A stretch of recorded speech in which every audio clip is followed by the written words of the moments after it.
Greetings and salutations, everybody. Welcome to my YouTube channel. My name is John Campea, and this is a companion video. Now, what are companion videos? Well, I'm awfully glad that you asked. See, every day on the John Campea Show, Monday through Friday, we take half of the show to take your live comments and questions. However, we don't always have time to get around to all of the live comments and questions that get sent in. And so what I like to do, since you guys sent them in, I gather them up and I make sure they get answered properly in a video. So that's what we do here on companion videos. And we actually were backed up quite a bit. We had a lot to get through. So we did one companion video yesterday, and now we're going to finish it off by doing another companion video today. Thank you guys for joining me here, by the way. So let's not waste any time and get right to it. And the first question we're going to start getting caught up on comes to us from Ryan Loner, who writes, a few episodes into Sons of Anarchy Season 4, again, one of my top 3 favorite shows ever, I finally realized where I know Bobby from. The prison heist episode from The Mandalorian. I'm also hoping that Unser and Potter meet for a Deadwood reunion. Well, first of all, yeah, I was saying that. From Season 1 of Mandalorian, that one breakout episode, Bobby from Sons of Anarchy is there. And I was like, I all freaked out. So obviously I knew Bobby from Sons of Anarchy before I did from Mandalorian. But I was really late to the Deadwood party. I was really late to the Deadwood party. And so like I watched it for the first time long after it had finished airing. I had seen Sons of Anarchy first. And so then when I started watching Deadwood, I was like amazed how many Deadwood alumni went on to do Sons of Anarchy. Like, it is really crazy how many people are there. If you've never watched Deadwood, but you have seen Sons of Anarchy, you'll be shocked when you do go and watch Deadwood, and you should watch Deadwood, by the way. Just see how many Sons of Anarchy people are on there. All right, Doug Tarnovian writes, hey, John, I've never consistently watched a show week to week until The Boys and Mandalorian. It feels good to be part of the community, listening to theories and feeling the excitement of the next episodes. Anyway, I plan on watching your documentary soon. Thanks. And well, thank you, Doug, for checking out my documentary. Of course, my documentary, Movie Trailers, A Love Story, is available now worldwide on Vimeo On Demand, and also available in the US and the UK on Amazon. So thank you for that. You just highlighted for me, though, Doug, why I actually think it is better when streamers or television networks release their episodes week to week instead of all at once. Now, listen, I've said this many times. I'm a binger, so I do like to be able to sit down and rip through 6 episodes if I want to. But look at what's happened with Mandalorian. Let's just take Mandalorian, for example. Mandalorian, it could have dropped all at once, and then everybody would have buzzed about it for a week, and then it would have not been talked about again. That's exactly what happens with the Netflix shows. Even the best ones, they drop all their episodes at once. Everybody binges them in the first couple of days. Everybody buzzes about it for a week or two, and then it just disappears, right? No, I remember when Punisher came out, Punisher Season 1, and it was so great, and a whole bunch of people talked about it for a couple of days. And then just nobody talked about it again. Mandalorian dropping week to week builds momentum. It builds excitement. We get to watch one episode. And by the way, it means all of us as fans are in the same place. When Netflix drops a show all at once, you're never in the same place as everybody else. You may watch 1 or 2 episodes a day it drops. Somebody may watch one episode next week and then another episode a few weeks. Nobody's on the same page. When Mandalorian comes out, and we know when it comes out, Pacific Standard Time drops at midnight on Thursday nights. That's when I watch it at any rate. Most people wait till Friday morning. We have all seen it. We talk about it. We buzz about it. We speculate about it. We theorize about it and all that kind of stuff. And then it all happens again next week. And then it all happens again the week after that. And that's why, even though I am personally a binger, there are a lot of advantages to this week-to-week release schedule. And I think the fan community is better for it. I mean, just look at the energy that surrounds The Mandalorian. And I guarantee you're going to see the same thing happen when WandaVision drops, as long as, WandaVision doesn't suck, that is. So anyway, Doug, I'm glad you're on that train, my friend. And yes, do go check out my movie, and please let me know what you think of it once you do. All right, next up, James LH writes, John, one of 3. I have to mention a series, Small Axe. It's 5 anthology films directed by Steve McQueen, set in the London Caribbean community during the 70s and 80s by BBC/Amazon. Episode 1, Leticia Wright. Leticia Wright, by the way, she plays Shuri, Black Panther's little sister in Black Panther, and she's great in that. Plays a member of the UK's Black Panthers, coincidence, about, I get it, Black Panther, I get it, about police protests, and involves a courtroom drama, became known as Mangrove 9, similar in quality/tone to Trial of the Chicago 7. Episode 2 takes place mostly at a house party about 2 people. Really nice story. Episode 3 is about a young man who joins the police after his father is beaten by the police, starring John Boyega. I thought Detroit was great. Detroit is amazing. Detroit is absolutely fun. If you haven't seen Detroit, it's a difficult watch, but it's an amazing film. You should definitely check it out. But this is one of his best performances to date. Still 2 episodes to be broadcast, although set decades ago, very relevant today. There's been really good reviews. Yeah, I had really never heard of this series until just recently because of another person who wrote into the show. And them writing into the show is what put it on my radar. And since that time, I have heard from a number of people talking about the show, which is great. Now, I have not checked it out myself. I have not gone to see it, but I really do like John Boyega as a performer. I love Leticia Wright as a performer. So at some point, I'm going to have to check it out. And you telling me it's kind of in the vein of Trial of the Chicago 7, which as of right now is still my #1 favorite film of the year, Trial of the Chicago 7. That just makes me even more interested in it, James. So thanks for putting that on my and everybody else's radar. I'll have to go check that out. All right, next up, BMC writes, do you think AT&T/Warner Brothers keeps HBO Max as a US-only service during this period? I mean, they still need the box office dollars, and almost all of it will be foreign next year. No, HBO Max at some point will go worldwide. I don't know how long it'll take them. Like Disney Plus still isn't worldwide, but they have been expanding in more markets. HBO Max, listen, Warner Brothers, like Disney, is transitioning to a direct-to-consumer company. That means really the movie theaters are not a part of their long-term plans. They may still have some short-term plans for them, but obviously not many. But it's definitely not a part of their long-term plans. Same with Disney. So, no, I do not believe they're going to keep it exclusive. I believe I've even heard some whispers about HBO Max already starting to roll out in some international markets. Again, it's going to be a while before they have like worldwide coverage, but it is what they're going to be aiming for. May take some time, but we'll get there, BMC. We'll get there. All right, next up, Glenn writes, hi, John. What do you think Sony's streaming strategy should be? That is a great question. Actually, that is an excellent question. Licensing movies for a few $100 million to other services, or creating their own and making money via subscription fees. Can you revisit Fate of Morbius / Venom 2 after the move from Warner Brothers and potentially Disney Plus? All right, so that has really been the billion-dollar question, and not just for Sony, but also for a couple of other of the studios as well that do not have their own real streaming platforms at this point. Because Disney is moving everything to Disney Plus. They've reorganized their entire company to be a Disney Plus first company.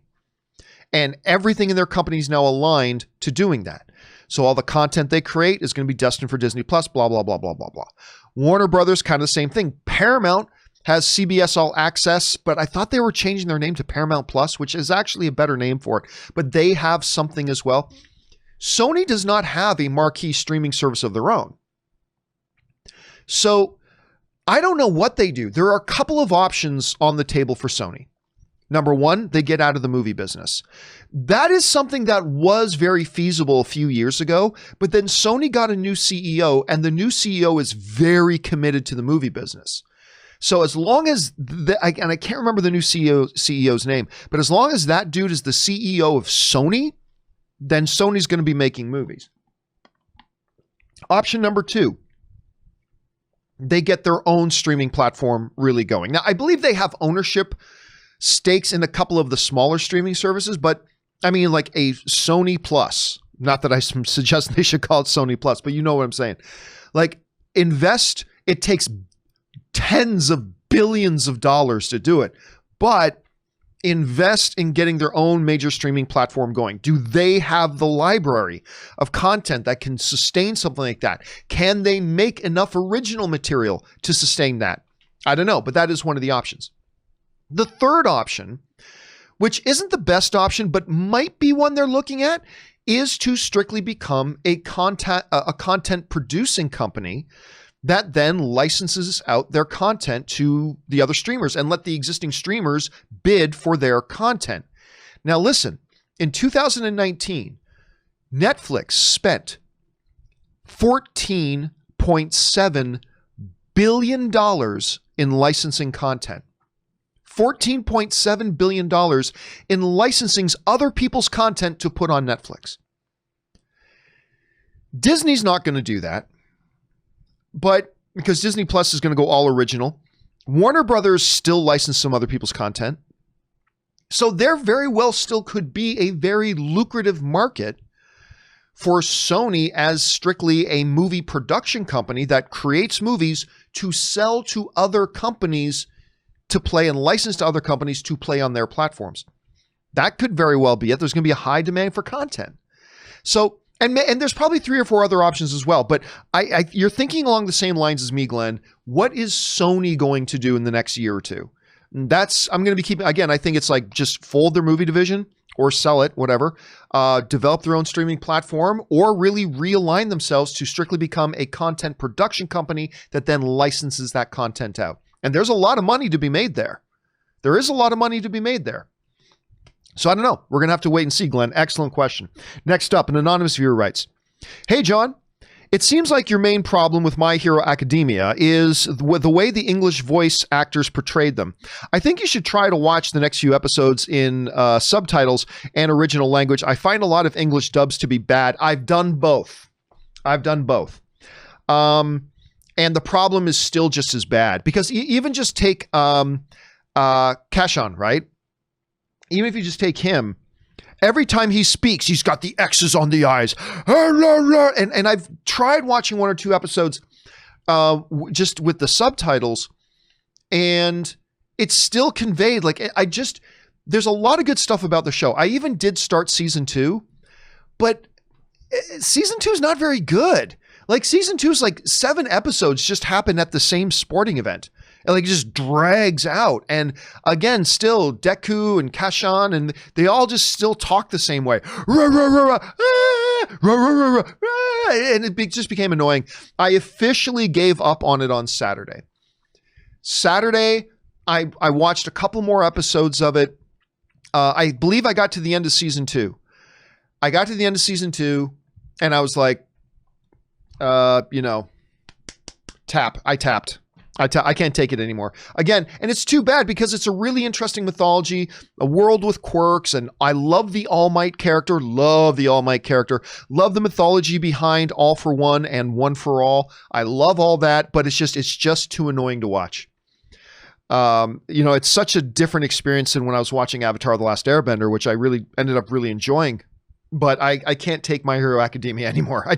I went 2 seasons. I gave it plenty of chances. I mostly did it in dubbed, but then I did try a few episodes in subtitles, and didn't help the matter much for me. So I've tapped out on it, unfortunately. I overall didn't enjoy My Hero Academia very much, although it's really a shame because, like I said, a lot of that mythology story structure they had in place was great. It just was ruined by terrible lead characters and execution. But that was just my take on it. All right, next up, Ben Burnside writes, "Hey, John, I am doing a YouTube discussion on my concern of the decline of movie theaters in the future, and I was wondering if I can do a reaction to the YouTube video clip you made today, this would be the other day, on your specific talk about HBO Max announcements. Love the show." Well, yeah, and technically speaking, doing a reaction to something and doing commentary to something that is on YouTube is really not even something you need permission for. As long as you're not using my copyright music or anything like that. It's a doctrine of fair use. If you're doing a video where you're specifically giving commentary and discussion about my video, that's something you're allowed to do. So even if I said to you, "No, Ben, you cannot use my thing," technically you actually can. So yes, you can go ahead and do that. And really, I am in no place I can tell you that you can't. Now, you can't just steal people's videos and just play them on your channel. There are very specific rules about fair use.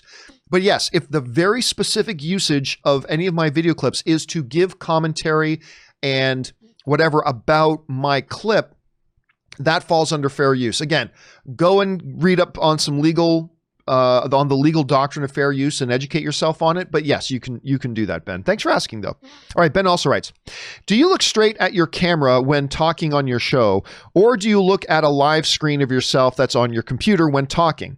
I want to look at a live video of me in my videos because it's more comfortable, but I worry about being inauthentic. Well, I mean, whether I'm looking over here or whether I'm looking right here or whether I'm looking right here, being authentic is not about where your eyes are. That has nothing to do with authenticity. All right. Authenticity comes from what you say and how you say it. I personally like to look at the camera. As long as I don't have to look at a screen over here to read something, generally speaking, I like to look at the camera because I just kind of envision the camera is the eyes of the audience, and I like to talk to the audience. I do find as well that the audience, there's a psychology to it too, where the audience just feels a little bit more like you are talking to them when you are making eye contact with them, right? Ultimately, it's not a big deal. It's not a big deal. Now, I could watch myself, okay, just so you know, where my eyes are right now, that's me watching a screen of everything going on. And once in a while, I do look down to the screen just to make sure I'm still, properly in picture and all that kind of stuff. But for the most part, I like to look at the camera. So that would be my recommendation. But ultimately, do what is comfortable for you. Because if you're worried about being authentic, it is a lot easier just to be natural and authentic when you are most comfortable. So if you're most comfortable looking down like this while you're talking, then do it. If everything else is equal, then look into the camera. That's my recommendation at any rate. Thanks for asking, Ben. All right, next up, Mike Thompson writes, and you thought there wouldn't be much movie news to talk about since the pandemic started. Well, I mean, to be fair, there hasn't been. Like, if you go back to November of last year, I mean, we just didn't know how we were going to discuss everything. There was so much to talk about every single day. Today's not like that. Some big things happen, yes. But, about a year ago at this time, we were doing on average 5 main topics every day. We probably averaged 5 main topics a day. And the only reason we did 5 is because there wasn't time to do 6 or 7. So we were doing 5 main topics a day, while leaving some topics off the show because there just wasn't time to talk about it. Today, it's different. In the age of the pandemic, we're averaging 3 main topics a show. And sometimes one of those 3 topics will be topics that never would have made it on my show a year ago or 2 years ago, depending on it. But yes, once in a while, big, major things happen to talk about. And that's been great. But that is the beautiful thing about movies. I mean, there's always something to talk about. And, but yeah, if you had told me in January that the global pandemic is going to hit, all theaters are going to be closing down, basically no new movies out in theaters, blah, blah, blah, but you're still going to be doing your daily show come December. I would have thought there's no way that could happen. And yet here we are. You're absolutely right about that, Mike. All right, next up, Sam Fisher writes, I think the new episode of Mandalorian was one of the best yet. I normally find myself checking how much longer I have in the episode. I didn't do that this time. The episode just flew by. Well, one of the reasons the episode flew by is because I think it might have been the shortest episode of the season so far. I believe it was 31 minutes. So it was objectively, I think, the shortest episode of the season, which may contribute to why it flew by. But no, it was packed with action and a lot of good stuff. And I don't think the best episode of the franchise so far, but another excellent one, another thoroughly entertaining one. And Star Wars has its own John Wick, and his name is Boba Fett, which was so cool. All right, next up, Ready Teddy Seti writes, hey, John. I just finished watching the first 3 episodes of Big Sky. Are you on the Kylie Bunbury train yet? Not really. The only thing I really know her from was there was an excellent comedy, Jason Bateman comedy, a couple of years ago called Game Night with Rachel McAdams, good Canadian girl, by the way. And that's the only thing I really knew her from. I really don't know her from anything else. So, but she was great in that. Anyway, but I have not seen Big Sky. I've seen a poster for it in LA when I'm driving around, but I haven't seen the show yet. Are you on the Kylie Bunbury train yet? She's a Hamilton native. Really? She's a Hamilton native like yourself. I've been watching her since Twisted. I think she's a budding superstar. Big Sky is pretty good so far. No, I haven't seen Big Sky. Like I said, nothing about it looked like it appealed to me. But at this Kylie, so you're saying not only is she a good Canadian kid, she's from Hammer. She's from the Hammer. That's what we from Hamilton call Hamilton, Ontario, Canada. It's called the Hammer. Now, for those of you who don't know, I am an absolute homer when it comes to my hometown. I know everybody thinks their hometown is the best town. My hometown is my favorite city in the world. And I say that with no sarcasm, no tomfoolery. Hamilton, Ontario, Canada is my favorite place in the world. It is home. I love that city. It will be where Ann and I will eventually move to. We're going to be in LA for another couple of years, but at some point we're moving back to Canada. Well, I'm moving back to Canada. Ann has never lived there before, but Ann will be coming with me. And Hamilton will be home. That's where my family still is. That's where my roots are. I love that city. Like I am one of these guys who is crazy, passionately loves his hometown. And the Hammer, I mean, I'm very passionately, crazy Canuck. I'm very proud Canadian. You can see the flag behind me there. You can see a little bit of the flag there. I'm a very proud Canadian kid, but even almost more so than that, I'm a Hamilton guy. So just hearing that this girl is from Hamilton, okay, you got my attention. I already liked her in Game Night. I had no idea, A, she was Canadian. B, I certainly didn't know she was Hamilton. So thank you for putting that on my radar already, Teddy. Next up, Cosman writes, hello from Eastern Europe. Hello, Cosman from Eastern Europe. So I've read that Andy Forssell, the head of HBO Max Global, just announced that HBO Max will expand in Latin America and Europe. I remember just saying that. I said, I think I just heard about them doing some expanding already. So here we go. Just announced that HBO Max will expand in Latin America and Europe in the second half of 2021. And this regions will be very active by the end of 2021. Isn't that great? Yeah, so there you go. That is a reference back to a question that came in a little bit earlier on today's show, which is HBO Max is going to expand. They're going to burst beyond just being a US-based streamer. They do have global aspirations. It just may take some time. But yeah, like you just said, Cosman, they already have that going, and they're already have plans, and they're already moving. So, and there will be more. There will be more territory. So thanks so much for sending that in, Cosman. Appreciate that, man. All right, next up. Gav the Great AV. Gav Great AV writes, hey, John, I love the show, especially the tech insights you have. Have you ever thought about doing the John Campea Tech Show, talking about gadgets, black magic, stuff, cameras, reviewing gear? Rob could even do the latest Blu-ray hot toy of the week. So yeah, I am an absolute tech head. Most of my YouTube viewing is watching tech videos. So I'm watching Linus, and I'm watching MKBHD, and I'm watching DSLR Shooter, and I'm watching Harris Heller, and I'm watching The Everyday Dad, and I watch a lot of tech stuff. And I particularly love anything that has to do with production, right? Cameras, mics, software, gear, sound, you name it. Obviously computers, tablets. I'm a huge gearhead. And like I said, most of my YouTube viewing is watching that kind of stuff. I would love to do a show about tech. I really would. There are a couple things to get in the way of that, but the main thing that gets in the way of that, though, is simply this. I work 12 to 14 hours a day as it is.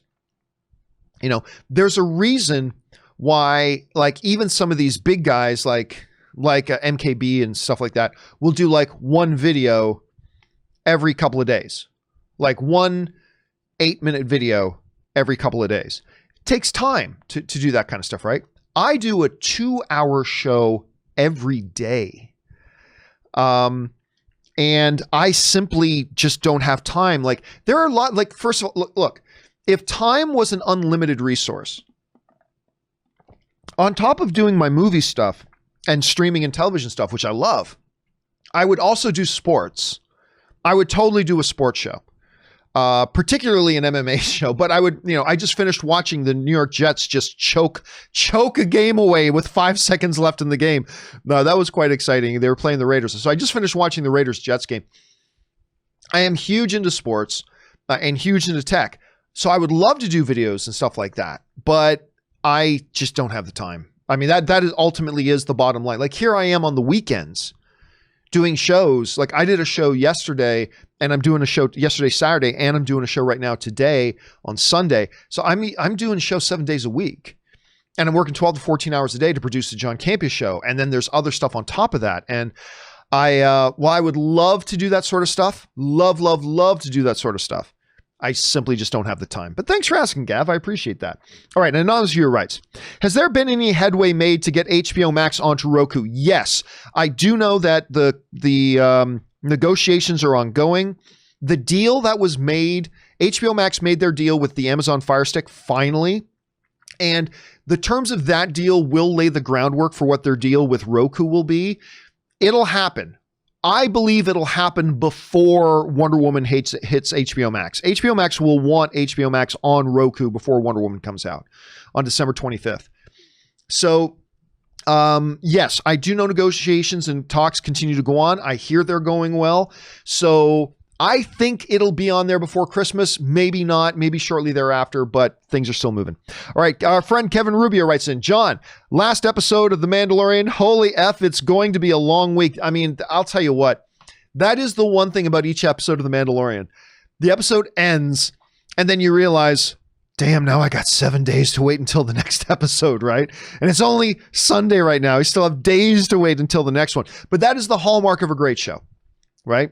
The hallmark of a great show, a show that is doing its job, is that it's the old showbiz adage, leave them wanting more. The show ends, and all we can do is salivate and wait for the next episode. And that's one of the reasons why momentum on the show keeps building and going, and it was a terrific episode, Kev. Absolutely. All right. Edward Wells writes, movie theaters, 1896 to 2021. Our Father who art in heaven, hallowed be thy name, thy kingdom come. Will children born in 2021 ever sit in a movie theater as an adult? Probably. Listen, I have been saying for a while that, the writing's on the wall. The biggest studios are transitioning away from movie theaters. They're transitioning to becoming direct-to-consumer companies through subscription-based models and all that kind of stuff. But I've also said that, look, record players, the age of record players came and went, but they're still out there. You can still buy vinyl and you can still get a record player, right? They're still there. Their age is over. The age of the record player and vinyl is over and gone, but it's still out there for a niche market. Movie theaters will be the same eventually. In a few years, movie theaters will kind of have that same thing. They'll still be there, right? They'll still be there for niche kind of things, but the age of the movie theater is over. This 120 plus year age of movie theaters is coming to an end. The theaters will still be there. There will still be times to go. Nothing replaces watching with things with an audience and a crowd. So it'll still be there. It'll just be different. It'll just be different at this point, Eric. And remember, this is coming from a guy who my favorite thing in the world is the movie going experience. Getting up, like I've said for years, every day that I wake up in the morning, on a day that I know I'm going to the movies today sometime, is a good day. And it is the best way to watch a movie. It's the best way to experience a movie. It's an extreme example, but it makes the point. Can you imagine if the first time you saw the portal scene in Avengers was in your stupid living room by yourself? Yay. Instead of being in a theater with 400 other people and Mjolnir flies into Captain America's hands and you're with 400 other people are going and losing their minds. We're not going to have that experience anymore. We're not going to have that experience anymore. And it makes me sad. That doesn't mean there won't be great things ahead. There will be great things ahead. But the fact that we're losing that, and that is something you cannot replicate at home. You can't replicate that at home. And so it's sad, but it is the way it's going. So theaters will still be there, though. It's just that not as we know them now. All right, Ryan Lohner writes, Leticia Wright is saying some crap about COVID vaccine being from hell because one of the ingredients sounds kind of like Lucifer. As Ron Burgundy would say, I'm not even mad. That's amazing. Yeah. Look, to me, this is much like, again, the Gina Carano thing. Gina Carano said some really stupid things. But you can be stupid. I don't watch Mandalorian so I can watch somebody who does whatever when they're not on the show. I watch Mandalorian to watch people play roles and hopefully play them pretty well. Gina Carano to me is not the world's greatest actress, but she plays Cara Dune well. And I am entertained watching her play Cara Dune. And as long as she's not doing anything harmful to people and she's just expressing opinions, then, you know, whatever. I may think you're an idiot, but you do a good job on it. So like, I'm good. There are a lot of people calling for Gina Carano to be fired off of Mandalorian. I'm like, nah, no, she's good on the show. That's all I care about. That's all I care about. I mean, there are extreme examples, but that was not an extreme example. Yeah, Leticia Wright and the whole anti-vax thing. It's like, okay, so you're not terribly bright, but she's great as Shuri. And she's just expressing her opinion online. And I can think she's an idiot. I can think she's an idiot for doing it. That's fine. But, or that it's idiotic things. And let's face it, you say idiotic things. Everybody says idiotic things sometimes. This happens to be hers. Does it make her any less good at playing Shuri? Nope. Is it going to make me, am I going to think about her being anti-vax when I'm watching her in an MCU movie? No, I'm just going to see Shuri. She's good in that role. She plays it well and she's entertaining. And so as long as she's not going out there doing other things that are like way more extreme, I'm totally good with it. So I don't care. I don't care what Leticia Wright says about anything on Twitter. Doesn't bother me.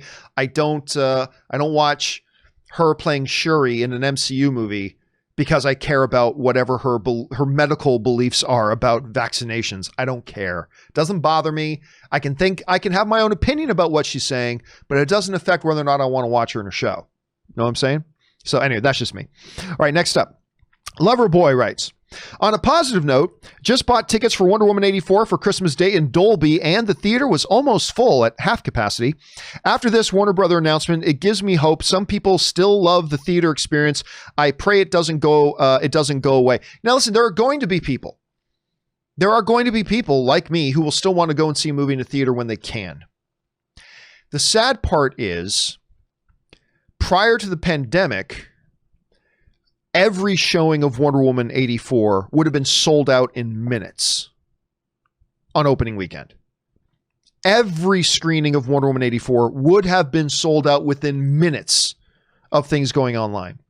The very fact that we have Wonder Woman 84 opening up and is going to be in some theaters, and those theaters were only half full by the time you got around to buying the tickets, that is kind of a point out. And I have no doubt you're going to see theaters that are, by the time Christmas Day gets here, you're going to see theaters that are sold out. But you just got to remember they didn't sell out within minutes of tickets going on sale like it would have before. And I'll certainly, well, no, in Los Angeles, I'm not going to be, movie theaters aren't going to be open in LA, but I would have been. If movie theaters were open in LA, I would have been there, but unfortunately I won't be. All right, next up. I'm Batman writes, why haven't they showed a Mortal Kombat trailer yet when it's coming out next month? It is not coming out next month.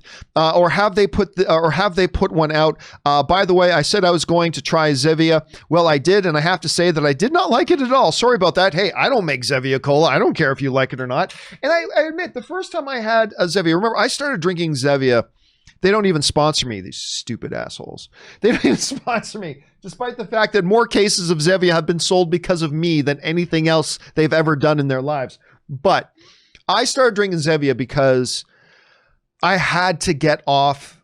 I had to get off of the diet soda stuff. The artificial sweeteners and that stuff are horrible for you. Don't get me wrong, I'll still have a Diet Pepsi or a Diet Coke now and again, but I used to drink like 2 liters of it a day. And I realized when I started doing more research on the health stuff of artificial sweeteners, but I still needed to have some kind of a soda to drink, right? It's a mental thing.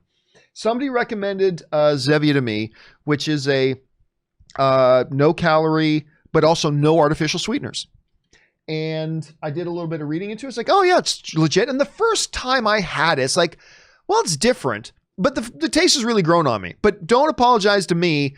I have no stake in Zevia Cola. They are not sponsors of my show. So whatever, it doesn't matter. It doesn't matter. But yeah, Mortal Kombat, they did announce a while ago, and we talked about it on the show. They have pulled its release date, and they are not going to be announcing when it's going to come out now for a while. It's not going to be for a while till they announce what they're going to do with it. Unless, hold on a second, I forget, it's not Warner Brothers, is it? I don't think Mortal Kombat is Warner Brothers. Hold on a second. Kombat 2021. Right now they're listing it in 2021, but I don't know. Yeah, there's no specific date. There's no specific date right now. Let me see if I can find the company behind it. Let's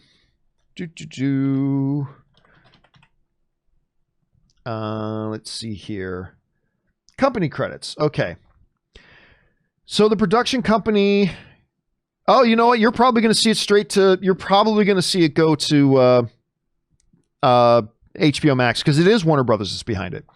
For some reason there for a second, I didn't think it was, but it is Warner Brothers behind it. So yeah, but I don't think they've actually, to the best of my knowledge, they have not announced an actual date for it yet. But they did say a while ago, they pulled its release date. They were going to save it for another time to announce whatever their new release date is going to be. So that's the situation. So I'm expecting it'll probably show up on HBO Max. I don't know that for a fact right now, but that's why we haven't seen anything from it. All right. Next up, we've got Casey McNatt writes, "Hey, John. I'm not liking the news of HBO and Warner Brothers bringing their movies directly to streaming on the same day. This is really bad for theaters. If other companies follow suit, first it was Universal, now it's WB. I really hope this isn't the end for theaters." It is. It is. And the writing is on the wall. And again, a couple of weeks ago, I made that video about why Disney is going completely all in on Disney Plus. And we did the whole Campea Classroom. It was a good 40-minute breakdown of the finances and the economics of it and all that kind of stuff. It makes sense. It makes sense for them. I don't like it. No, sir. I don't like it at all. I don't like it in the least, because I am a movie-going experience fan. But you can't argue with the economics of it. And Warner Brothers, this is them pivoting towards exactly what Disney's pivoted towards, which is they have realigned their entire company to be a direct-to-consumer company. They believe the future is in HBO Max. That's where they're going to make all their money. Not this year, but it's going to be about investing to get that whole thing up and running. And it's going to be the future. Now, again, there will be still be movie theaters out there, and come 2022, there will still be movie theaters out there. But again, the age of the movie theater is over. And it's not the Warner Brothers thing that really did it. The real flare signal in the air that really showed the end of movie theaters was at hand was when Bob Chapek, a couple of months ago, the new CEO of Disney, announced a complete reorganization of the entire Disney company, not just the movie studios, but the entire Disney company, to pivot towards being a direct-to-consumer, and he was specifically talking about Disney Plus. And that was really the signal in there. Now, this was a move that Bob Iger had in mind for a long time, but they weren't going to really execute on it for a few more years. But as Bob Chapek said, he said, the COVID thing has just caused us to accelerate our plans. We have accelerated our plans by years. By years. And really, despite the Universal moves and all that kind of stuff, it was that day that will go down, I believe, in history for movie fans. The day Bob Chapek made that announcement and went on and did the press circuit, talking about the whole realigning of Disney to becoming a direct-to-consumer company, that everything now was going to be funneled toward Disney Plus. and all that kind of stuff. That'll be the day, I believe, film historians will look back on and say that was the day that really, even though they were still around when it was announced, that was the day movie theaters died. At least the age of movie theaters. So it wasn't the Warner. The Warner Brothers move is just an extension of what Disney already announced. And that's why when we talked about in that breakdown about Disney going going all in on Disney Plus, we talked about Warner Brothers is going to do the same thing. I didn't know they would do it this quickly by announcing all their 2021 films are going to go straight to HBO Max, but it makes sense. So really, it's not the WB announcement.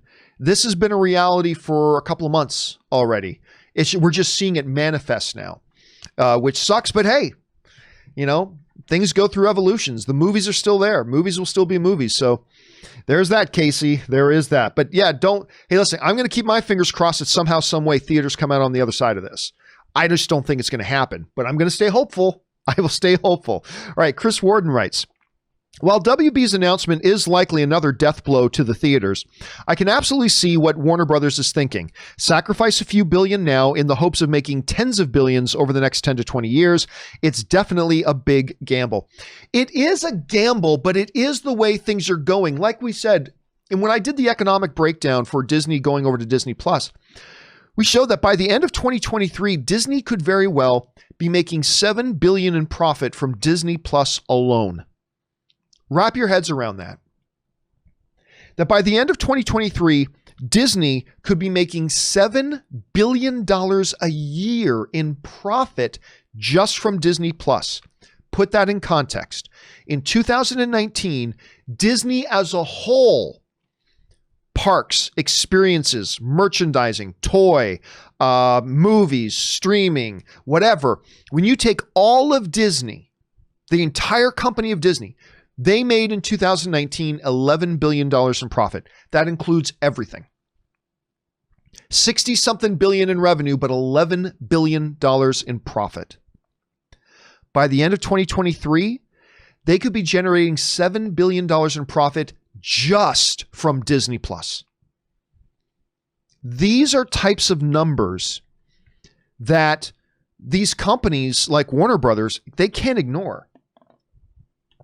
That kind of potential, right? They can't ignore that kind of potential. The transition costs money. And you're right. They're going to be sacrificing. Like, are they going to see the types of returns on Wonder Woman 84 by putting it directly onto HBO Max same day as limited theaters? No. They're not going to make the same kind of revenue they could have made if they just did a full theatrical release. But the way they're looking at it is, this is the sacrifice we make now to lay the groundwork and build towards what we're going to do in the future. You sacrifice a few $1 billion now so you can make $5 to $10 billion a year later down the road. Again, I'm not happy about it, but I totally get it. I mean, it makes logical sense.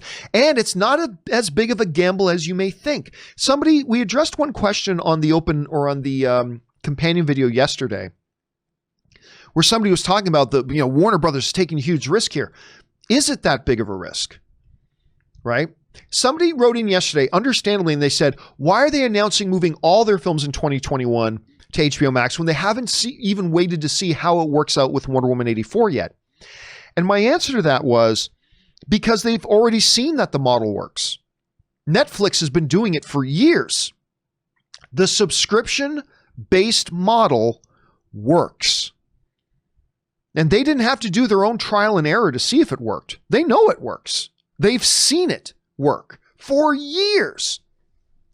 And now they're going to make that transition too. And they're not alone. Disney's making that transition. You're going to see other studios make that transition. So it's any type of thing where you're sacrificing billions to hopefully make tens of billions. Sure, there's inherent risk there, but it's not as big of a risk as you might think. We as an entire culture and society have transitioned to becoming a monthly subscription-based model. We do it with our gyms. We do it with our music, right? Nobody buys CDs. People buy memberships to Spotify or Apple Music or YouTube Music or whatever your music listening platform is. We do that with a monthly subscription. Even the movie theaters started transitioning to monthly subscription models. AMC A-List, Regal Unlimited, they were moving away from buy a single ticket for a single movie to pay a monthly subscription price and come see all the movies you want.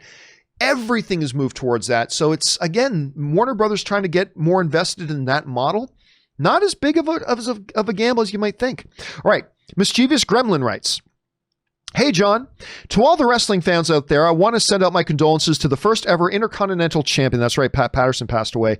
The late, great Pat Patterson, who sadly passed away on Tuesday, RIP. Yeah, and you know what? The great thing about Pat Patterson was he was one of the forerunners. He was really one of the pioneers of the television age of wrestling. And he stayed involved. Like, I felt like whenever I was watching a special WWE event, whether it's some kind of documentary series or Hall of Fame or whatever, Pat Patterson was always there.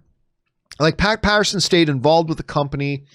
I can't remember how old he was. I think he was in his 80s. I think he passed into his 80s.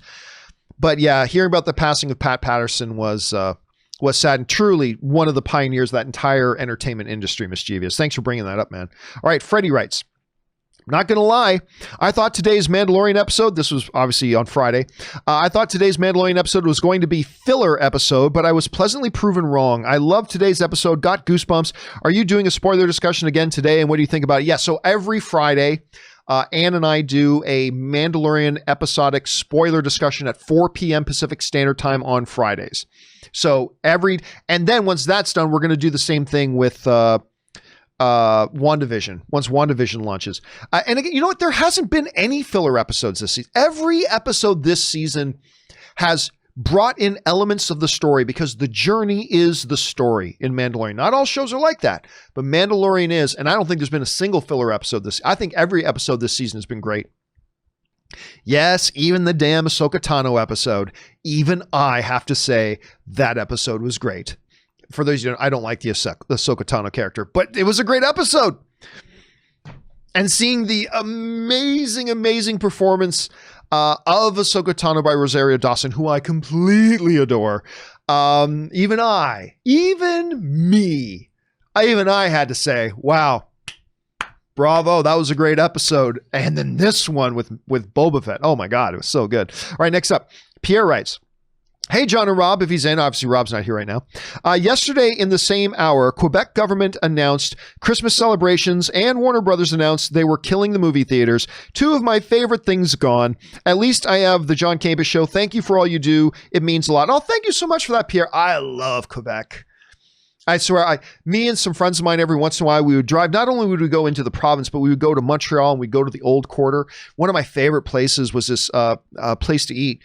Was this place in the Old Quarter in Montreal called the International Cafe, which I just love the food there. I've gone into like Quebec City proper a couple times. I just love that province. Such a beautiful, beautiful province. Anyway. Yeah, listen, Canada, has always, from the beginning, Canada's taken the COVID pandemic situation far more seriously than the United States government did. I mean, just far more seriously. And that is why the per capita rate of infection and deaths is like 100 times smaller. Like per capita is like way less. Maybe it was 10 times smaller, whatever it was, but way less because Canada took it way more seriously. And look, that had real implications. Canada put into place a rule that said no Americans can come into the US without immediately going into quarantine for 2 weeks. That for me meant my grandfather passed away a couple of weeks ago. My grandfather, who I am named after, Giovanni. My dad's dad. And sorry, I'm still good. Anyway, my grandfather passed away and I couldn't go home for the funeral because even if I got home, I immediately had to go into quarantine for 2 weeks and I wouldn't have been able to go to the funeral. So even though their level of seriousness about all this meant I had to miss my grandfather's funeral, yeah, but it was the right thing. It's the right thing. I'm proud of the Quebec government for shutting those things down. Certain things got to take priority. Certain things got to take priority. All right, let's keep going. I'm sure. Oh, I can't wait to read all the hate messages I'm going to get. Anyway, Leon Dreisaitl writes, Warner Brothers' announcement being what it is assumes that theaters are on board with this, right? No, it doesn't. They don't care. That's the thing. It is indicating they simply don't care what the movie theaters have to say. Are theaters actually on board? No, they're not. Doesn't this violate the 90-day window? Go Oilers, go. Yeah, it completely violates the 90-day window, but it is simply the Universal saying, we're not going to follow the 90-day window, and they have every right to do that. Now it's up to theaters to say, well, okay, if you're not going to follow our 90-day window, then we're not going to put your movie in our theaters. Lots of movies get made and go straight to DVD or home video, right? Lots of movies do that. Movies that get put out to home video have no obligation to follow any kind of a 90-day theatrical window. Warner Brothers have come out and just said, we're putting all of our movies straight to HBO Max. And for those of you theaters out there who want to show Wonder Woman 84 or all the different movies that we're going to have, we invite you to put it on, but just so you know, we have no intention of following a 90-day window. So theaters are completely within the right to say, well, then we're not going to put your movie in our theaters, to which Warner Brothers will go, okay. Or they can just suck it up and say, fine, we'll put it on our screens, even though you're not doing the 90-day window. AMC, Adam Aron, the CEO of AMC, came out complaining about Warner Brothers' move. They're not on board with this. So they're either just going to have to grin and bear it, or they can say, all right, we're not going to play any Warner Brothers movies in our theaters because they violate the 90-day window. Warner Brothers, the only thing Warner Brothers doesn't have the right to do is to tell theaters, we're going to put our movies in your theaters honoring the 90-day window. And theaters then put them on, and then Warner Brothers goes, ha ha ha, we're actually going to break the 90-day window now and put it up on 30 days later. That you can't do. But what they can do, because then you're violating agreements, what they can do is say to the theaters in advance, and they have, say, hey, we're putting these movies on HBO Max. We're willing to let you play them in your theaters at the same time if you want, but that's up to you. Just so you know, though, we are putting our movies on HBO Max opening day. So now it's up to the theaters to say yay or nay. Yeah, we'll participate and we'll put it in our theaters too, or no, we're not going to participate and we're not going to put it on our theaters. But that's now up to the individual theaters to decide, because Warner Brothers just doesn't care, because they know where their future is. So they just don't care whether the theaters get on board or not. And the theaters have no say. They have no power at this point. All right, next up. Robert's Belly Button writes, Sony Latin America recently put up a video seeming to indicate that Maguire, Garfield, and Holland Spider-Man iterations could come together for a Spider-Verse in the near future. If Sony says it, does it make it more likely, or is that a Marvel move? No. If Sony said that, then it's official. Those are Sony properties. If Sony says it, then it's official. Here's the thing. That video you're talking about did not say that. For those of you who don't know what we're talking about, Sony Latin America put out this promo video, and it showed clips of the Maguire Spider-Man. It's, Tobey Maguire was Spider-Man from this year to this year. Then it showed like a clip of Andrew Garfield Spider-Man. Andrew Garfield played Spider-Man from this year to this year. Then it showed Tom Holland. Tom Holland played Spider-Man from 2017 to present. And it said, who is your favorite Spider-Man? And it's like, hey, you can guess any of them because, we're in a multiverse, blah, blah, blah.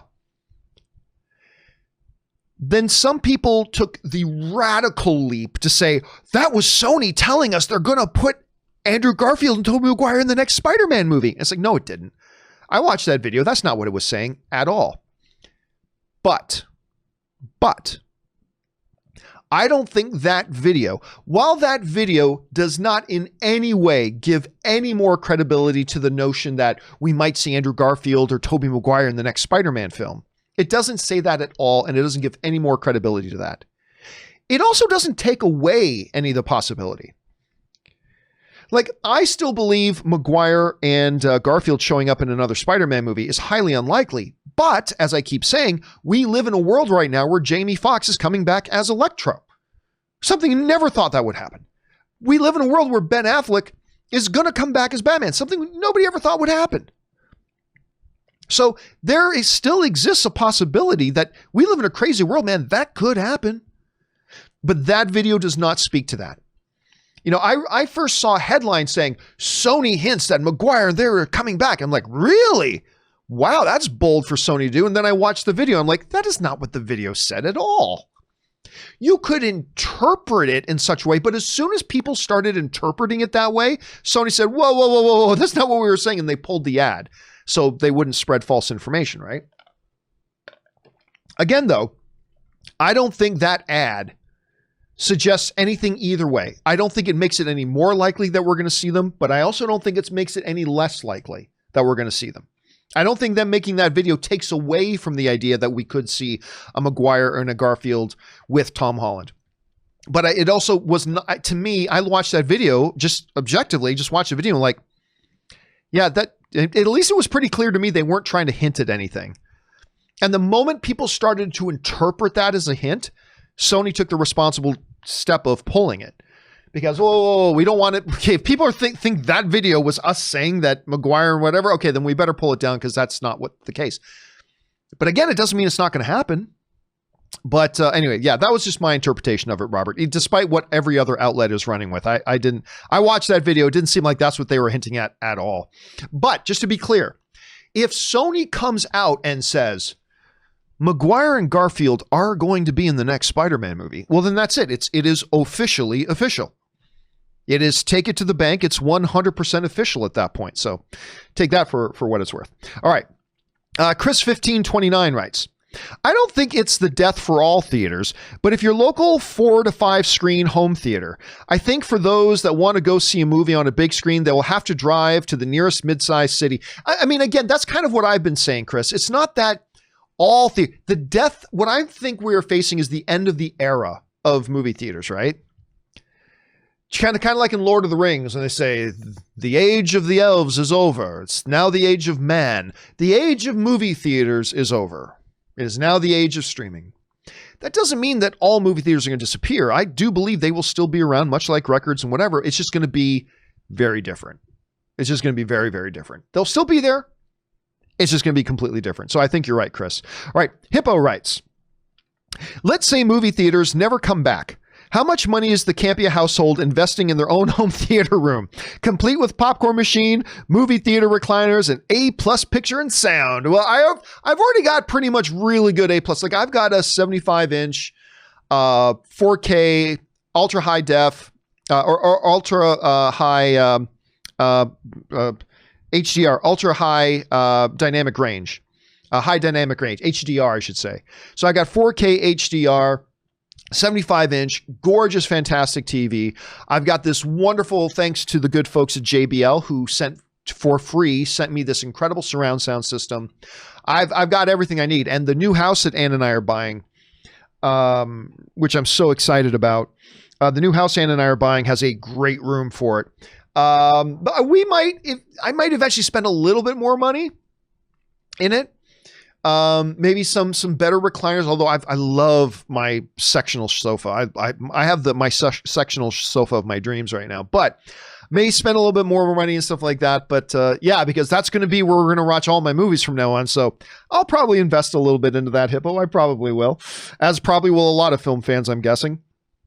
All right. Key Lime Killa writes, I love the name. Writes, hello and greetings from Key West. Hello, Key. I watch this show every day, and the both of you help me get through the day. Oh, thanks so much, man. That is so nice of you to say. And it seriously is our honor to be here, whether it's, and it's everybody behind the scenes, fact checker Jonathan, who's done a lot of work on this channel, and obviously worked a lot with me on my movie, Ray, Robert Meyer Burnett, Aaron. It is our honor and privilege to make this show and be a part of the film fan community online. And the fact that guys like you, Key, come and hang out with us when we do the show every day is an incredible honor. So thank you. And it's always nice when somebody just wants to take time just to send in to say something nice. So thank you for that, Key Lime Killer. I really appreciate it, man. All right, next up. Beaner Boy writes, just recently finished HIMYM. I have no idea what that is, guys. Please don't use acronyms. And every time they made fun of Colby Colby Smolder, I'm assuming you mean How I Met Your Mother. Okay, so that makes sense.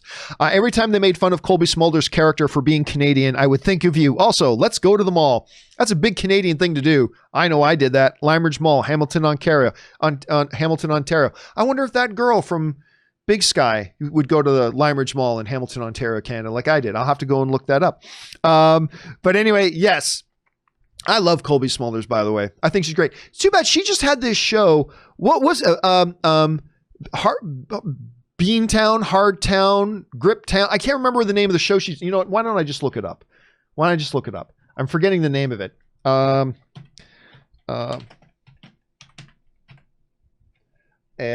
Smulders.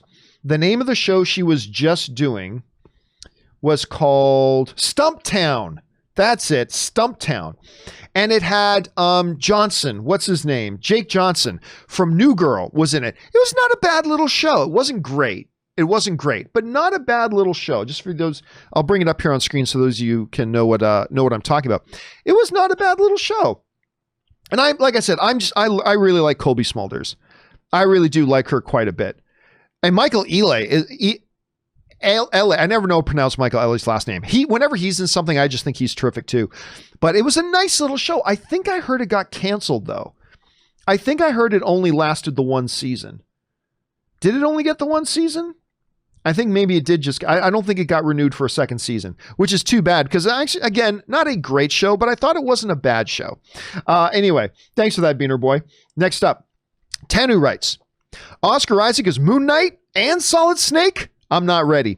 Metal Gear Solid is my favorite video game franchise, and having him play Snake is blowing my mind. I'm wary of the writers and how complicated the story is, but having Isaac attached gives me hope. Yeah, this is, at least as far as announcements goes, 2020 is kind of Oscar Isaac's announcement year. I mean, he hasn't made anything, but it's his announcement year. He's going to be Moon Knight in the MCU, and he's going to be Solid Snake. That's a pretty good announcement year. That's not bad. So we say, listen, he is great. If you guys haven't seen Inside Llewyn Davis, you have to. Like the guy is a tremendous actor. And I saw some people, the guy from the new Star Wars movie. I get it. There are some people who don't like the new Star Wars movies. That's perfectly fine. But he is a phenomenal actor. Just because you didn't like some movies he was in, don't lose sight of the fact that he is a tremendous talent. He is really good, and it's going to be really exciting to see him both in a Metal Gear Solid, if that ever gets made. They've been talking about it for a long time, and of course Moon Knight in the MCU. That's going to be actually really, really neat to see as well. All right, next up, Cesar Rivera writes, these are Disney Plus series I would like to see. I'm not saying they're going to happen, but I would like to see them. A Tron series, that would be expensive, but there are whispers. There are whispers of a Tron series. Pirates of the Caribbean spin-off series. Well, they are doing spin-off movies that are probably going to go straight to Disney Plus, but that's happening. Again, that would be a very expensive series to do. Mulan spin-off series. Han Solo continuation series. Independence Day series. These are all really expensive things. Like, there's nothing you're talking about that would be inexpensive. Like, this is all like high price tag stuff. But hey, listen. Yeah, you do Tron series, I'll check it out. You do Pirates of the Caribbean series, I'll check out all this stuff. Mulan spinoff, Han Solo, I check all that stuff out. Again, that's all really high price tag stuff, so I don't know how likely any of those are, but I would be down for those, Caesar. I'd be completely down for those. All right, JF Dorian writes, Rob, 6 out of 8 episodes of season 2 are written by Jon Favreau, 1 by Rick Famuyiwa, 1 by Dave Filoni. Well, there you go. Yeah, because Rob and I were talking about that the other day. Because I had heard too, and Rob said this, but to be fair to Rob, I had heard this as well, that Jon Favreau had written all the episodes this season, which says something about how great the season has been. But yes, I didn't know Famuyiwa also wrote one of the episodes. I did not know that. That is interesting to know. Thank you for the fact check on that, JF Dorian. I appreciate that, man. Next up. Extant Crab writes, just rewatched the Lord of the Rings trilogy. I got to do that again soon. It's been a beat since I've watched the Lord of the Rings trilogy again. I need to do it soon. Those movies are ridiculous. And was reminded just how good the charge of the Rohirrim scene is in Return of the King. For me, it is the best movie scene of all time. Just hearing the music gives goosebumps every time. Dude, that scene, I find a lot of the scenes in Lord of the Rings that involve the Rohirrim and involve Rohan and the King of Rohan and all that kind of stuff are just some of the most spine-tingling, chills, goosebump inducing, chest thumping scenes in there. Ride now, death. Oh my God. And they ride for ruin, charges down. But again, I've talked about this before. One of the greatest grrr moments, that's not very, I know that's not a really good technical term. I know it's not a great technical term, but I refer to it as grrr moments. When you as a man just want to go grrr, right? One of the greatest ever is Strider comes running into King Theoden's throne room. And, Theoden's been resisting. No, we're not going to go help out Gondor. Gondor's Gondor. Let them deal with their own problems. Right? We got our problems here in Rohan, He's a leader. He's got important decisions to make. But then the torches get lit across the mountains. The ancient way for Gondor and Rohan to call to each other for help if it's needed. And Strider comes running in to the room. The torches have been lit. Gondor calls for aid. King Theoden, being a good king, he pauses for a moment. And he ponders for a second. And he turns to Strider. And Strider says, Gondor calls for aid. The king turns to Strider and says, and Rohan shall answer. Tell me that doesn't get your guts boiling when you hear that. And Rohan shall answer. Fuck yes. That is one of the greatest scenes ever in cinematic history. And of course, Theoden leading the charge down the hill there at the Battle of Gondor. Oh my God. It's just such good stuff. And Rohan shall answer. I mean, that's right up there with Dahan saying, I offer myself as your new brother, from, the Eric Roberts classic, Best of the Best. Two of my favorite grr moments in cinematic history extant. Two of my favorite moments. All right. Movie Fan writes, I would like to hear your thoughts on directors and actors' back-end points. For example, Robert Downey Jr. with Iron Man, Christopher Nolan, James Cameron, etc. I think this will help theaters, as the artists love those deals because big hits make them big money. Thoughts? All right, here's my thought on that. What Movie Fan is talking about, for those of you who may not know, is that there are some performers and some directors that, on top of getting ridiculous life-changing money kind of contracts for being in and making certain movies, they will also get back-end points, which means, it's very complicated and every situation is different, but basically is this. Tell you what, you star in this movie, we'll give you $5 million to star in it, plus we'll give you 1% of all the box office. Great. If the movie makes $500 million, that's another $5 million that the actor gets. Right? If they get half a point and the movie makes $500 million, that's another $250 million, or $2.5 million, I should say. That's another $2.5 million that actor gets. Or you can be like Christopher Nolan, who get what was it, 20%? I can't even remember what the number was. The thing is to keep in mind is that these sorts of deals are not as common as it used to be. The Robert Downey Jr. situation with the MCU caused, I read a great article on this before, about how the Robert Downey Jr. situation with Marvel and how much money Marvel had to pay Robert Downey Jr. because of his back-end points deal has made a lot of studios start to recoil from that. Now, there are still some who get that kind of deal. And there are circumstances where that's a pretty smart deal for studios to give certain actors. Like, hey, we don't have a lot of money to pay you for this movie. How about we pay you a little bit less than what you normally make, but we'll give you points on the box office. So if the actor believes in the movie and believes the movie can do at the box office, it might behoove them to take a deal like that. But again, it's not as common as it used to be. Not as common as it used to be. But also you got to keep in mind this. Robert Downey Jr., James Cameron, and Christopher Nolan have absolutely no say in this. They have absolutely zero say in this. What Disney does with their movies and with their business, and what Warner Brothers does with their movies and their business, James Cameron, Christopher Nolan, Robert Downey Jr., Arnold Schwarzenegger, Dwayne "The Rock" Johnson, it don't matter. They have absolutely a grand total combined of zero say. None. Disney has said, this is the way our business is going. This is the direction we're heading. We are realigning our entire company to go that way. Box office ain't going to be a part of our curriculum anymore. And and by the way, Robert Downey Jr. has not said he has any problem with this. So we're just using him as an example, okay? Just to be clear, we're just using Robert Downey Jr. as an example here. And Disney and Bob Chapek can turn and look at Robert Downey Jr. Look, if you want to be involved in this, you can. If you don't, that's fine. Go home. You've made enough money for 15 lifetimes. Go home. We don't need you.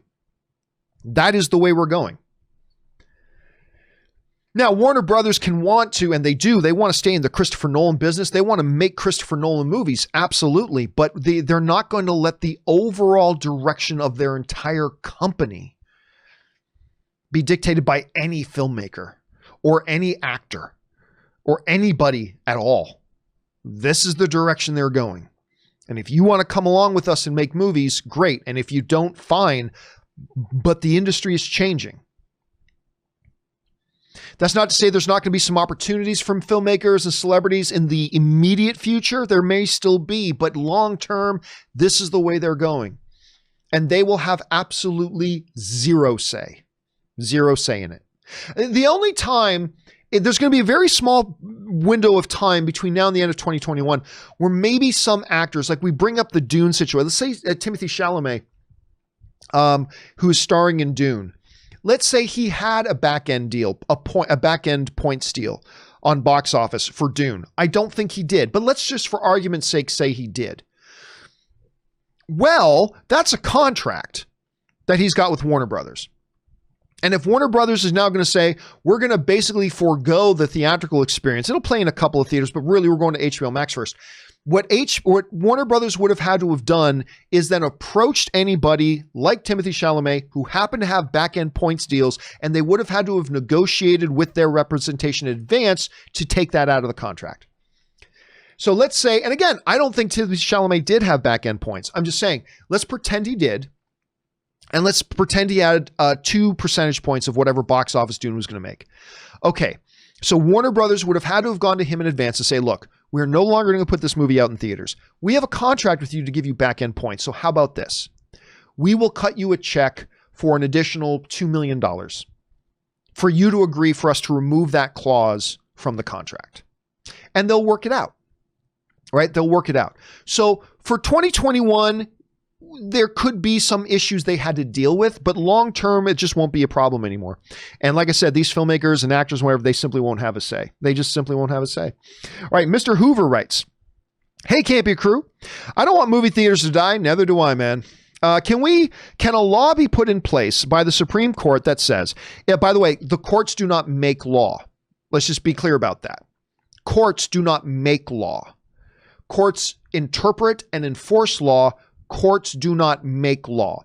They kind of do in a way when they set precedent, but I'm not going to give you guys a full legal breakdown right now. But just to be very clear, the courts don't make law. Okay, government makes law. Anyway, can a law be put in place by the Supreme Court that says if a movie budget is over $30 million, it must be released to theaters. Anything under goes to streaming. Movie trailers, good, please release the Campea cut. Well, thank you so much. I'm guessing that means, no, you can't make any kind of a law like that. That's a total violation of the open market. Like, you cannot tell somebody where they can sell their product. Like, it's like telling Apple, oh, any computer you make that's over $1,000 can only be sold in San Francisco. And any computers you sell under $1,000, you can sell everywhere else. That would violate so much law. That would violate so much law. That sort of thing would never fly. That would never fly. Number one, no government would make such a law. And if they did, the courts would immediately strike it down as being unconstitutional. So, that unfortunately is not something that can happen. The only way something like that could happen is if the studios and the theaters themselves decide to make some sort of an arrangement that, hey, any of us studios that make films that have over a $30 million budget, we will put them in theaters. Anything we make for under $30 million budget, we'll put on our screens. And in exchange, you movie theaters will do this.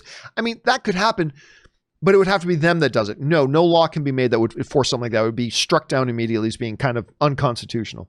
All right. Not that I'm an expert in American law per se, Like when I studied law, it was Canadian law, but there's enough similarities in our legal system that I can pretty much tell you that. All right, America's Ass writes, does the death of movie theaters mean that Avengers Endgame will forever hold the all-time record for highest grossing film? If it does, I'm happy, but I'm sad we'll never get to have the experience in theater with popcorn cheering for our heroes. The one thing against that, and I talked about this on yesterday's video as well, but the one thing that kind of is positioned against that is this. Avatar, which was the all-time box office champion for many years, almost a decade. Not quite, but almost. It is only trails Endgame by like $60 million or something like that. It's a very, very small number overall. I still believe there's a chance, because remember, Avatar belongs to Disney now. I still believe there is a very decent chance, I don't know this is just me speculating, that Disney will do a re-release in whatever theaters are available. Disney may do a re-release of the original Avatar so that they can use Avatar retaking the #1 all-time box office position as a marketing tool to promote Avatar 2. Do not underestimate. There are some, well, if they would just do that, listen, do never, ever, ever, ever underestimate how valuable the tiniest bit of a marketing edge is to studios like Disney. Natural marketing hooks are invaluable to studios. And if they can spend a tiny amount of money to re-release Avatar into whatever theaters are out there, get Avatar to make a handful of money to take back the #1 all-time box office spot. And then Disney can go, when it's time for Avatar 2, can go, hey, everybody, come see the sequel to the #1 all-time box office movie, Avatar. You may think that's not a big deal. It's a big deal. Believe it. That's a big deal. Now, if Endgame was like 300 million ahead of Avatar, yeah, no, but it's like significantly less than just 100 million. It's like 60 or 70 million dollars they would need to make. They could do that, but that is the only scenario I see.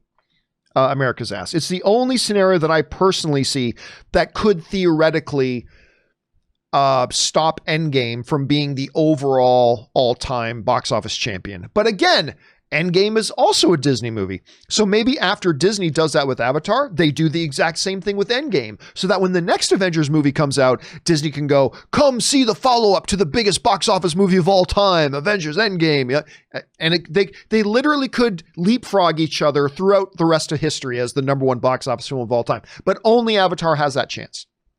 Only Avatar has that chance. All right, next up. Andrew writes, I enjoy movies at home, of course, but look at movies like Avengers Endgame or Infinity War. Seeing that in a packed theater with fans going crazy was an awesome experience. You can't replicate that experience in your house. 1000% agree. I 1000% agree. You're absolutely right.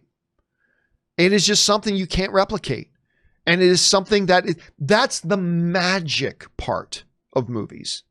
Don't get me wrong. Movies are still awesome and movies are great. But that undefinable, intangible magic about movies is that moment when you're in a theater with 100 other people or 300 other people or whatever, and the monster jumps out from behind the tree, and you and hundreds of other people all at once are like, ah! Like whatever. The magic of movies is when you're in a theater with 200 other people and you realize Bruce Willis was a ghost all along. And the whole theater was like, and everybody's looking at each other and figuring out that intangible magic comes when you're sitting in a movie theater with hundreds of other people and the camera cuts outside and this limping Kevin Spacey all of a sudden starts limping a little bit less and then starts walking in a normal way, and you realize that's Kaiser Soze. Then everybody in the theater is like, oh my God, all at the same time. That intangible magic of the movies. When they're sitting on the battle is going on in Avengers Infinity War, and all of a sudden the bridge opens up, slams into the ground, the smoke clears, and it's Thor and Rocket and Little Groot as well, but it's Thor standing there, and the audience goes, "Wah!" And they lose their mind, and as Thor yells, "Bring me Thanos!" Boom! That's the magic. That's where the magic is. The movies will still be there, and the movies are still going to be great, and movies will still be fun. And all those good things that we love about movies, they will all still be there. But the one thing we are going to lose, and there's just no way to recapture it, the one thing we are going to lose when the age of the movie theater dies is that magic. That undefinable, intangible, unmeasurable magic. Without being in a room with everybody else, where you have a collective shared experience of cheering together, gasping together, jumping out of your seats, being horrified, whatever. That's where the pixie dust comes in. That's the thing you just can't quantify, and you just can't manufacture. And that's the part that I will absolutely miss the most. I'm not a doomist. I'm not saying, oh, the movies are dead now. No, movies will still be great, and I'll still love them, and I can't wait to watch Wonder Woman 84, even if it is going to be at home. But we are about to lose something that no streaming service, no fast internet connection, no content library can ever hope to replace, and it's that magic. And yeah, I lament that we're going to be losing that part, Andrew. I really do. All right, next up, we got Ann Perkins, who writes, people still spend a lot of money on concerts, going to sports matches, Olympics, Broadway, etc., because the experience, despite huge technological advances with TV coverage, I see movie theaters in that field rather than vinyl and magazine and objects. I mean, look, you raise a great point, but you also defeat your own argument at the same time. Listen, you're absolutely right. The reason, no matter how good broadcast quality gets, and they can have 500 different camera angles and have players mic'd up and everything, and that's great. It makes for a great experience at home watching a football game. Like I watched the Raiders and Jets game earlier today. It's a great viewing experience. It is fantastic. Oh, but it doesn't come close. I'm sorry. It doesn't come close to being in an NFL stadium, in a big crowd stadium where the audiences are cheering and gasping and booing and losing their minds altogether. Nothing replaces that. It's that same thing. It's that magic. I watched Hamilton on Disney Plus. It was great. It is. It didn't come close to actually being there in the Los Angeles Pantages Theater in Hollywood, watching it live with an audience, and it doesn't compare. It is a better experience. But the reality is, despite all that being true, we are about to lose the theatrical experience. Because movie theaters have such a razor thin margin, like we can sit here and say a truth, which is there will still be people that want that movie theater experience. And that is truth. There will still be people that want that movie theater experience. Here's the problem. Movie theaters right now, as we know them, operate on razor thin margins. Movie theaters cannot survive with just that percentage of people who will still want to go to the movie theaters. They can't survive on that. The razor thin margin that movie theaters exist on right now mean all of a sudden 30% of their customers just are gone. That's great. That's 70%, and it won't be 70%, but let's be optimistic. It's great if we could say, hey, 70% of the people who go to the movies will still go to the movies. That's not enough. That's not enough to cover the margins. It's not enough to keep them afloat, because they only had this tiny amount of wiggle room. To lose 30% takes them from profitability way into the negative. And that's fundamentally going to change things. And we're going to lose that magic, Ann Perkins, which is, again, I'm not saying it's all hopeless. I'm going to keep my fingers crossed. I mean, I think the age of movie theaters, the era is over. I think it's almost unavoidable. But there is still some hope, and I'm going to keep my fingers crossed. I just consider it to be very unlikely, unfortunately. All right, Moving Matt writes, I think VR is where the theater experience will move to sooner or later. I disagree. I think VR is very overhyped, but whatever. You can already have a theater backgrounds. Yeah, but that doesn't mean anything. It will only get better, and you will be able to go with and see friends with AR features eventually. Still can't get lucky. Sorry, future kids. Yeah, there's that too. I disagree. I've been hearing people say forever that VR is going to be the way of the future, and it's never really materialized. I think we're going to continue to see advancements in VR technology. I think we're going to continue to see very cool things in VR. I myself own an Oculus Quest. Great. And you can have some really fun gimmicky things like stuff you're doing. Like I've talked about, I've used the virtual theater thing to watch stuff before, but honestly, I don't personally ever see it becoming the big thing. I think it would have already become the big thing if it could have. It's kind of like in social network. If you could have created Facebook, you would have created Facebook. I think if VR was going to be the next big thing, it would have already become the next big thing. And it never really did. It's still a thing. And like I said, I own an Oculus myself and I like it. But I don't think I see it becoming the next big thing, if you know what I'm saying. All right, Movie Theater fan writes, I agree with John. However, I believe in you reap what you sow. Streaming is going to be a godsend to piracy too. It absolutely is.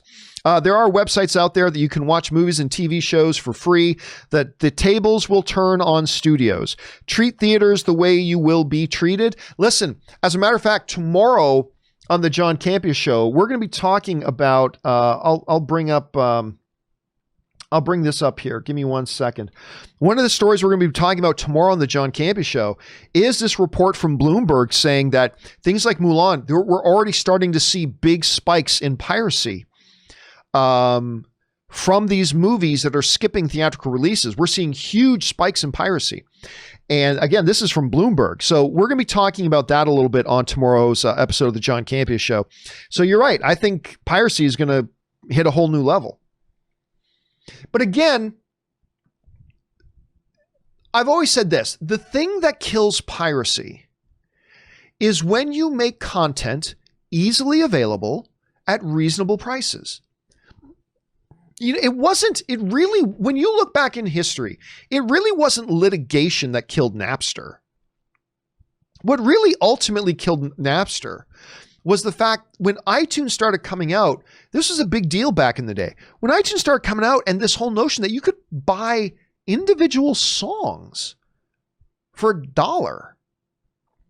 Once technology adapted to the point where content became easily available, like very simple to get at a very reasonable price, that did more to kind of kill music piracy than any litigation that was going on around. Like they were launching lawsuits every day, left, right, and center, blah, blah, blah. It was when technology got to the point that, hey, we're going to find a way to make content easily available so it's simple for people to get and make it very reasonably priced. Generally speaking, people want to be fair. Generally speaking, not everybody.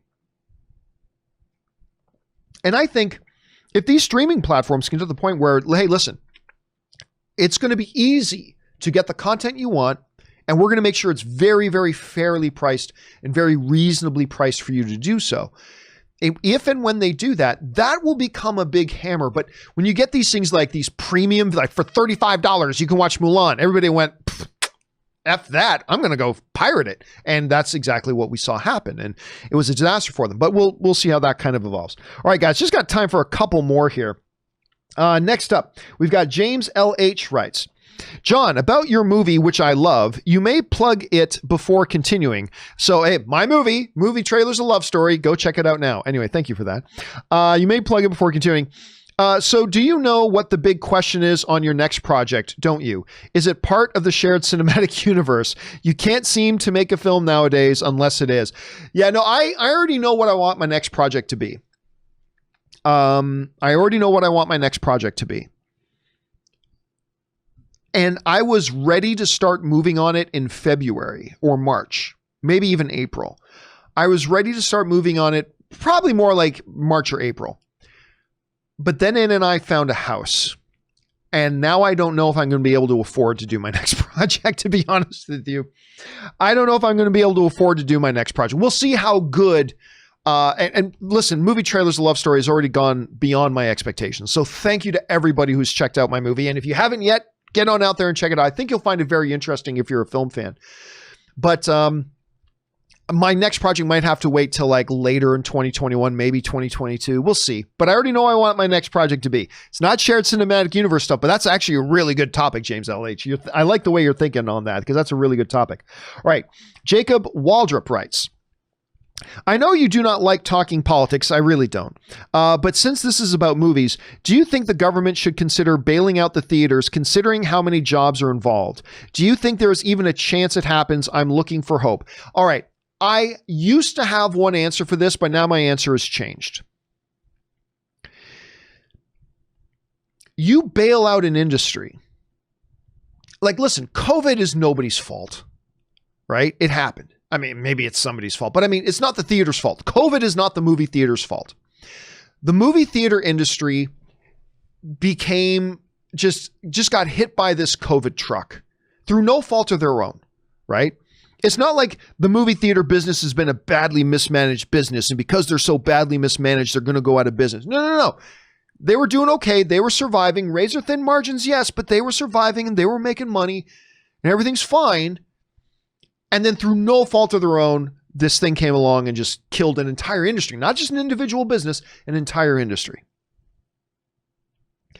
And I was personally all for a bailout of that industry because the collapse of that industry was going to have larger domino effect like economic ramifications. There are tens of thousands of jobs on the line. You got to save. Don't think about bailing out an industry. Think about saving those jobs. Then that industry gets back on its feet and it survives, and then it goes on being an important part of the economy, right? That's what you're doing. You're saving portions of the economy. What makes it more questionable now is for me personally,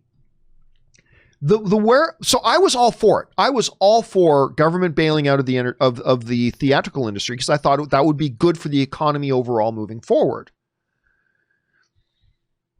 But now I wonder about that because now what's the point of saving the movie theaters if there's not light at the end of the tunnel for them? Now that Disney and Warner Brothers have all clearly indicated we're moving away from movie theaters, what's the point of bailing them out now? Like, it was one thing back in the day, a few months ago, when I thought Disney and Warner Brothers would be there with their movies for the movie theaters and all that kind of stuff. Yeah, save the movie theaters. Bail them out because it's good for the economy to bail them out. Don't just bail them out as a handout. Bail them out because they're an important part of the economy. Tens of thousands of jobs. It helps the entertainment industry. There's huge ramifications of that. But, and I haven't thought this through a lot, so I'm just telling you what my initial thoughts are. I could have my mind changed on this very easily. I'm just saying this is where my thoughts are on this right now in this moment. Is if the studios are already indicating they don't intend to put their movies in theaters anymore, then what's the point of sending $5 billion to save the theater industry? I'm not saying that's what I want or don't want or anything. I'm just saying it's just making me second guess that position that I had. So I'm not totally sure, Jacob, my friend. I am not totally sure. All right, next up. Jason O'Connor writes, HBO Max isn't available outside of the US. Currently, they will be expanding. What does that mean for us worldwide audience who don't have access to this service and our theaters are closed? We are left with very little options. What do we do? Movies make most of their money worldwide. Yeah, listen, it has created havoc. There's no doubt about it. And there's not an easy answer, unfortunately. When something like a global pandemic comes along and creates absolute unspeakable havoc, the reality is there's just going to be some areas that don't have clean answers. HBO Max is not ready to launch worldwide. They're not in a position to be open in every market everywhere. So what do? Do they not do anything? Say we won't even do stuff in the US, even though we are positioned that we can do things in the US? Of course they should. So they're going to. But the pandemic means there are going to be negative ramifications regardless of what HBO or Disney or anybody else does. And that's just one of the unfortunate things. So, Jason, it sucks. There's no getting around it. It sucks. The only thing to do is be patient. Just be patient. They will figure out a way where there are people, where there is a willing paying customer base. Industry will find a way to get their product to them. It may take a little while though. Wherever there's money to be made, greedy companies will find a way to get their product to you. It just may take a little while. So, I mean, there's no way around it, Jason. I just have to agree with you. It totally, the position you're in as an entertainment fan, as a movie fan, totally sucks. Totally sucks. So it's the only option is wait. That's the only option. And it sucks, but this too shall pass. This too shall pass, my friend. All right, next up. Dan S. writes, 1 of 2. Streaming services will be all that's left in a few years, probably. People will likely only sub to a few services, so streamers will have to compete for more subscribers. Will this force Netflix to improve quality of their content and marketing? Well, see, that's the idea, right, Dan? Well, actually, let's keep going with Dan. Dan, 2 of 2. Netflix makes a lot of content, mostly inferior to the programming of something like HBO. True. Should Netflix cut down on the amount of content and focus on drawing subscribers with more consistent quality? This will make them more profitable too. Well, I mean, they have found a way. They have found a way to balance original, higher quality premium content with a lot of the filler stuff, because they find the filler stuff, it only gets so many people engaged, but it's also very inexpensive for them to make. So they find a balance. They want to appeal across the board, right? They want to appeal across the board. There's a reason they have over 200 million subscribers. It is. Now, listen, ideally, the premium position for this whole industry is that there's a bunch of players, and that creates an environment of competition, and that competition is ultimately good for the consumer. That's the underlying philosophy, right? Theoretically, if that could play out, but it means that we got to have more than just Netflix and HBO Max and Disney Plus. It means we got to hope Paramount Plus can become a big success too. It means we've got to hope that other streaming service, that Amazon continues to be a major, hopefully, this Lord of the Rings show will really propel them up. Just like shows like The Boys and The Marvelous Mrs. Maisel have. So the idea is that we get a bunch of these streamers that are successful, and it creates an environment of competition, and that the competition will force each other to continue to innovate, create great programming, and not get lazy and rest on their laurels. Will that happen? I'm not 100% sure. But places like Disney Plus, which is also doing the same thing as Netflix, they make some premium content, very little actually, and then a bunch of smaller filler content that they just use to pad their library with. There are advantages to that.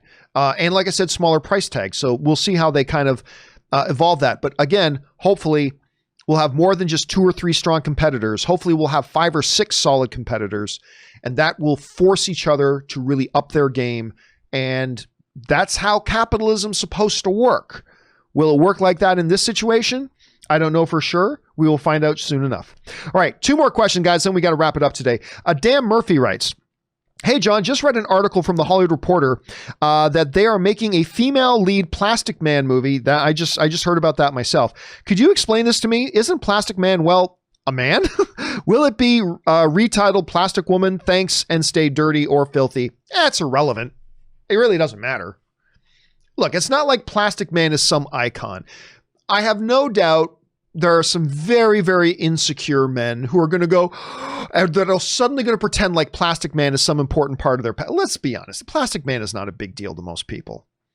The best use of Plastic Man ever was in the Dark Knight Returns sequel. I can't remember what the sequel to the Dark Knight Returns in the comics was, but that Plastic Man was like the best use of Plastic Man ever.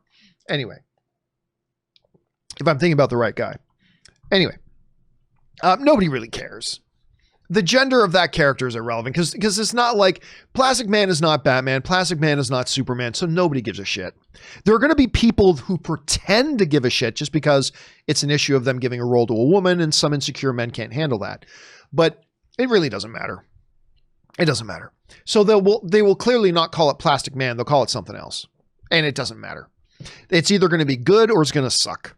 And it being good or it sucking will have nothing to do with the decided to doing Plastic Man. Look, Plastic Man, it may be one of those things is like Plastic Man is not a popular IP. So let's do something different with it. Okay, let's change it up. Let's make it a female character. Okay, let's change it up.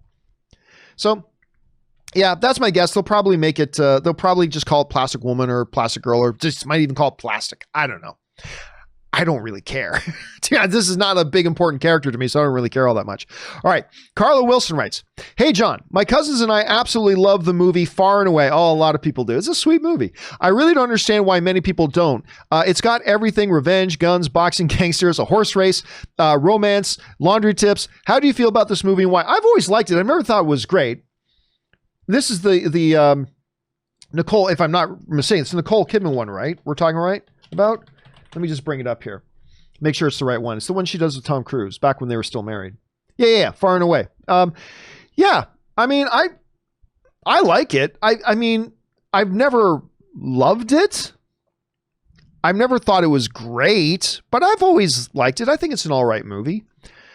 It is wistful to look back in those days when, I mean, it's been so long. It's hard to remember that Tom Cruise and Nicole Kidman were married. They did several films together, including that Kubrick Eyes Wide Shut. Ooh, filthy. Speaking of filthy, Eyes Wide Shut. Anyway, I like Far and Away. Not one of my favorites. Not something I go back and revisit every once in a while.